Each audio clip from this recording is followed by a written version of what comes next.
Assalamualaikum warahmatullahi wabarakatuh. Selamat pagi Bapak Ibu, apa kabar? Semoga dalam keadaan sehat walafiat.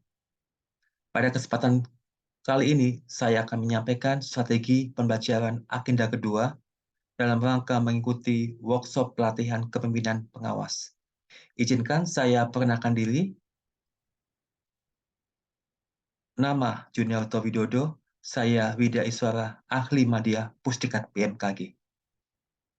Bapak Ibu, dasar hukum dan kebijakan pada pelatihan PKP pertama adalah Perlan nomor 5 tahun 2022 dan perubahannya pada Perlan nomor 6 tahun 2022. Kedua, Keplan nomor 1 tahun 2023 tentang kurikulum pelatihan kepemimpinan struktural. Dan yang ketiga adalah Keplan nomor 2 tahun 2023 tentang pedoman penyelenggaraan pelatihan struktural kepemimpinan. Tujuan dan kompetensi.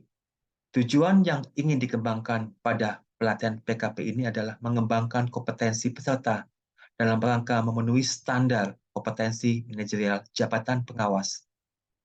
Sedangkan kompetensi yang ingin dikembangkan adalah kompetensi kepemimpinan melayani sebagai kompetensi manajerial untuk menjamin terlaksananya akuntabilitas jabatan pengawas yang merupakan kemampuan dalam mengendalikan kegiatan pelaksanaan pelayanan publik sesuai dengan standar operasional prosedur. Berikut adalah review sistem pembelajaran PKP Agenda 2. Seperti kita ketahui bahwa pada pelatihan PKP, sistem pembelajarannya adalah menggunakan blended learning dengan total seluruh jam pelatihan sebanyak 905 dan 104 hari pelatihan. Khusus pada agenda yang kedua akan disampaikan 6 JP secara sinkronus, 14 JP secara asinkronus, dan 26 JP secara klasikal. Berikut adalah sekuen tahapan blended learning PKP. Diawali dengan pembelajaran mandiri, ada 66 jam pelatihan, 11 hari pelatihan, kemudian tahap e-learning, baik secara sinkronus maupun asinkronus, sebanyak 96 jam pelatihan, 12 hari pelatihan. Berikutnya, tahap pembangunan komitmen bersama, terdapat 27 jam pelatihan, 3 hari pelatihan. Tahap berikutnya adalah pembelajaran klasikal tahap 1, terdapat 154 jam pelatihan, 15 hari pelatihan, di mana peserta akan mengikuti pada tahap ini pembelajaran di kelas dan pembelajaran melalui studi lapangan. Tahap berikutnya adalah tahap aktualisasi kepemimpinan pelayanan. Terdapat 540 jam pelatihan sebanyak 60 hari pelatihan. Di tahap akhir adalah tahap pembelajaran klasikal tahap kedua, terdapat 22 jam pelatihan dengan 3 hari pelatihan. Secara total adalah 905 jam pelatihan dalam 104 hari pelatihan. Output yang diharapkan pada pelatihan PKP ini, pada pembelajaran mandiri, peserta diminta untuk membuat 3 esai dari agenda 1, agenda 2, dan agenda ketiga melalui penugasan individu. Pada tahap e-learning, peserta melakukan pendalaman agenda dengan fasilitator, kemudian melakukan penugasan individu dari esai yang dibuat pada tahapan sebelumnya, maupun penugasan kelompok. Pada komitmen bersama, peserta melakukan identifikasi permasalahan maupun tantangan, serta komitmen dalam menyelesaikan permasalahan atau aksi perubahan. Pada tahap pembelajaran klasikal tahap 1, output yang diharapkan adalah terdapatnya laporan studi lapangan, baik secara individu maupun secara kelompok. Kemudian hasil evaluasi akademik dan membuat rancangan aksi perubahan. Pada tahap selanjutnya adalah tahap aktualisasi kepemimpinan pelayanan, di mana peserta akan melaksanakan aksi perubahan, termasuk mengembangkan potensi diri melalui coaching dan mentoring.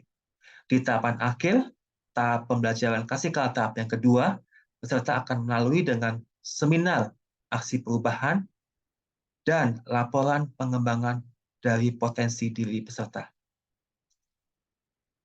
Kurikulum PKP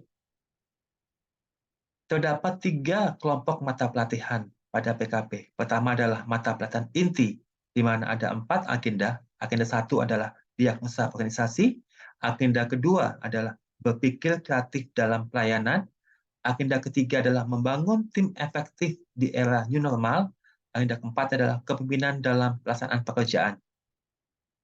Kelompok mata pelatihan berikutnya adalah mata pelatihan dasar. Terdapat 3 materi, yaitu digital skill dalam pembuatan kebijakan, kemudian self-resilient, dan berpikir kritis.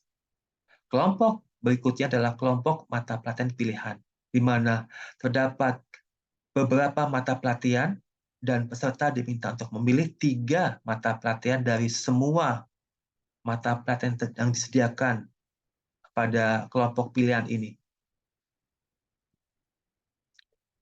Learning Journey pelatihan PKP, jika kita perhatikan bahwa ada 3 tahapan penting pada agenda kedua. Tahap yang pertama adalah tahap self-learning atau tahap pembelajaran mandiri. Outputnya adalah esai tentang refleksi tugas pokok dan fungsi, kemudian pemetaan sikap perilaku dan strategi pengembangan potensi diri. Di tahapan e-learning, pada sinkronus hari ke-13 sampai dengan hari ke-14, maupun asinkronus pada hari ke-13 sampai hari ke-14, peserta melakukan pendalaman dan penguatan agenda melalui tatap maya dan penugasan individu maupun kelompok. Di tahapan klasikal, hari yang ke-29 sampai dengan hari ke-31, output yang diminta pada semua peserta adalah melakukan atau membuat laporan studi lapangan, kemudian hasil evaluasi akademik, dan rancangan aksi perubahan. Bapak Ibu, ini adalah seluruh materi yang ada pada agenda kedua. Ada 4 materi, yaitu diagnosa organisasi, berikutnya adalah berpikir kreatif dalam pelayanan, berikutnya adalah membangun tim efektif di era new normal, dan kepemimpinan dalam pelaksanaan pekerjaan. Berikut adalah pendalaman dari setiap materi.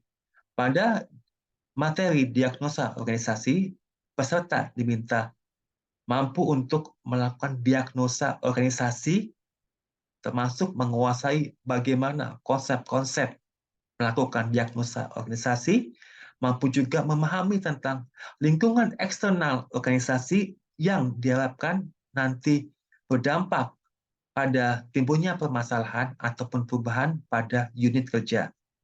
Dan peserta juga diharapkan mampu untuk memahami komponen internal organisasi yang bisa mendukung penyelesaian permasalahan di unit kerja. Kemudian di bagian akhir, peserta juga diminta mampu membuat gagasan perubahan peningkatan kinerja pelayanan publik. Kemudian materi berpikir kreatif dalam pelayanan. Peserta diminta menguasai bagaimana proses berpikir kreatif dan inovatif dalam pelayanan. Mampu juga memahami bagaimana teknik-teknik dalam berpikir kreatif yang nanti akan berdampak timbulnya inovasi. Kemudian memahami tentang konsep dasar inovasi dan strategi inovasi berperspektif KESI. Kemudian mampu juga mengimplementasikan strategi berpikir kreatif dan inovasi pada pelayanan publik. Kemudian pada materi membangun tim efektif di era new normal, peserta diminta sebagai pemimpin adalah mengembangkan tim efektif dalam pelayanan. Apa itu tim efektif? Yaitu tim yang berdampak signifikan secara positif untuk mendukung terselesainya permasalahan-permasalahan yang terjadi di unit kerja. Apa itu karakteristik dari tim kerja efektif dan bagaimana strategi membangun tim kerja yang efektif juga. Pada kepemimpinan dalam pelaksanaan pekerjaan, peserta diminta melakukan pendekatan kepemimpinan dalam pelaksanaan pekerjaan, kemudian menguasai tentang konsep dasar kepemimpinan pelayanan, menguasai tentang bagaimana praktek-praktek baik di kepemimpinan pelayanan dengan menggunakan pedoman, perilaku, dan nilai dasar core value berakhlak. Kemudian mampu menyusun kegiatan strategis dalam memberikan pelayanan publik yang baik. Berikut adalah keterkaitan antar agenda. Ada 3 agenda utama. Agenda 1 adalah kepemimpinan Pancasila dan bela negara. Agenda kedua adalah kepemimpinan pelayanan. Agenda ketiga adalah pengendalian pekerjaan. Agenda 1 adalah penguatan pada pengelolaan diri peserta sebagai pemimpin. Agenda kedua lebih kepada pengelolaan pada orang lain. Dan agenda ketiga adalah lebih kepada mengelola pekerjaan. Ada 2 pendukung agenda yang lainnya adalah agenda Smart Governance dan agenda penunjang pembelajaran aktualisasi, sehingga mendukung terhadap proses aktualisasi kepemimpinan pelayanan di tempat bekerja peserta. Pada aktualisasi kepemimpinan, sekali lagi, ini akan membekali peserta dengan kemampuan mengaktualisasikan kapasitas kepemimpinannya melalui pengalaman best practice dan aplikasinya dalam aksi perubahan peningkatan kinerja organisasi melalui 2 langkah, yaitu studi lapangan, di mana peserta nantinya adalah melakukan best practice terhadap strategi pelayanan publik di dunia kerja, kemudian aksi perubahan, di mana peserta akan mengadaptasikan inovasi pada implementasi aksi perubahannya. Ada 3 pendekatan pada pembelajaran PKP. Pertama, pada tahapan MOC, pendekatan dengan student center. Pada tahap e-learning, pendekatan dengan self-directed learning, collaborative learning, discovery learning, dan problem-based learning. Pada tahapan klasikal, pendekatannya adalah menggunakan metode ceramah, diskusi, curah pendapat, maupun studi kasus. Evaluasi pada pelatihan PKP adalah evaluasi peserta, pertama. Yang kedua adalah evaluasi tahap tenaga pelatihan. Yang ketiga adalah evaluasi penyelenggaraan.